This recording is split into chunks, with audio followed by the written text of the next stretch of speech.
Samantalang Abisala Encantadix, nabawi na ni Sangre Pirena, Glyza De Castro ang brilyante ng apoy.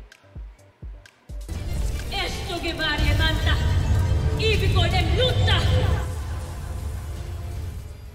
Sumakses na nga rin finally si Pirena sa muling pagbawi ng brilyante ng apoy mula kay Olgana Bianca Manalo. Sa unang attempt kasi, failed si Pirena na mabawi ang brilyante. Isa rin sa mga dapat abangan ay kung paano makakatawid si Pirena at Tera Bianca Umali papunta sa Encantadia mula sa mundo ng mga tao. Malapit na rin kayang malaman ng mga tao na si Tera at ang superhero ay iisa?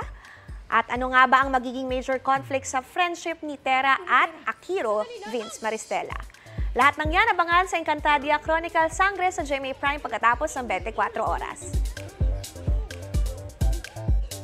Igan, mauna ka sa mga balita, mag-subscribe na sa GMA Integrated News sa YouTube para sa iba't ibang ulat sa ating bansa.